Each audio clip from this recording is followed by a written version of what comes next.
ఆంధ్రప్రదేశ్లో ఉండే ప్రతి జానపద కళాకారుడికి పింఛన్ సదుపాయాన్ని కల్పిస్తామని ఏపీ సాంస్కృతిక శాఖ మంత్రి కందుల దుర్గేష్ ప్రకటించారు. ప్రపంచ జానపద దినోత్సవ సందర్భంగా విశాఖలో ఉత్తరాంధ్ర జానపద జాతర కార్యక్రమంలో ఆయన ముఖ్య అతిథిగా పాల్గొన్నారు. రైటర్స్ అకాడమీ నిర్వహించిన ఈ కార్యక్రమంలో ఉత్తరాంధ్ర జానపద కళారూపాలతో పాటుగా తెలంగాణ ప్రాంత జానపద కళాకారులు చక్కని ప్రదర్శనలిచ్చారు. కళాకారులు పేదవారు ఎవరైతే ఉన్నారో వాళ్ళని కాపాడాల్సిన బాధ్యత మన మీద ఉంది. కళాకారుల్ని కాపాడితే మన సంస్కృతిని మనం కాపాడుకున్నట్టు అవుతుంది.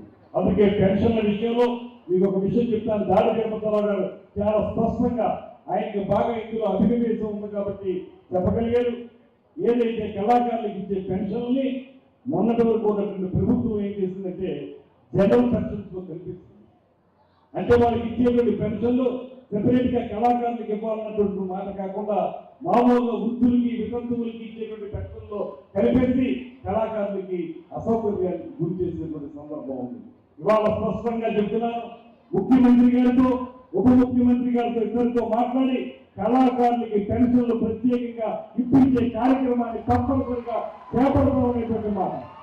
ఇది మా బాధ్యత, ఇది మా గురుతుల బాధ్యతగా నేను నమ్ముతున్నాను. ఆ రకంగా చేస్తే కనీసం వాళ్ళకి వేడికి చన్నీళ్ళుగా ఉపయోగపడుతుంది అనేటువంటి మాటను కూడా నేను నమ్ముతున్నాను. ఎంత పేదరికంలో ఉన్నారో కళాకారులు నేను ప్రత్యక్షంగా చూశాను. వాళ్ళందరినీ ఎంతో కొంత భరోసా ఇవ్వాల్సినటువంటి అవసరం ఉంది. ఆ అవసరాన్ని మేము తప్పనిసరిగా తీర్చుకోవాలనేటువంటి మాట. చెక్క భజనలు, కోలాటం, పులివేషాలు వంటివి ప్రత్యేక ఆకర్షణగా నిలిచాయి. గురజాడ కళాక్షేత్రంలో ఏర్పాటు చేసిన ఈ సాంస్కృతిక కార్యక్రమానికి సినీ నటుడు బ్రహ్మానందం ప్రత్యేక ఆకర్షణగా నిలిచారు.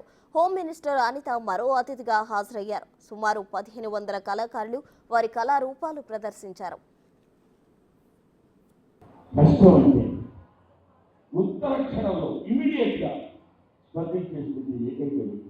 నాకు తెలిసిన అతి తక్కువ మందిలో పవన్ కళ్యాణ్. నాకు డొక్కా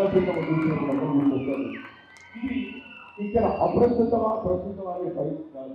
ఎందుకంటే పవన్ కళ్యాణ్ గారు ఇవాళ రాజకీయాల్లో ఉన్నారు కాబట్టి ఆయన గురించి మాట్లాడటం కాదు. పవన్ కళ్యాణ్ ఒక వ్యక్తిగా నేను చెప్తున్నటువంటి విషయం.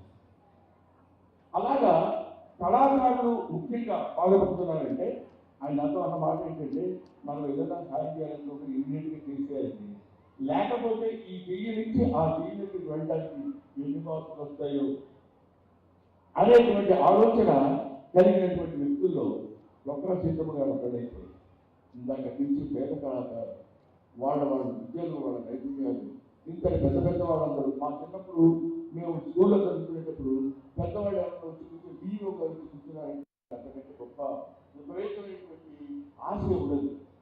అందుకే మొదటి రాధాకృష్ణ చెప్తారు తీర్చేసి ఆ చప్పట్లే దగ్గర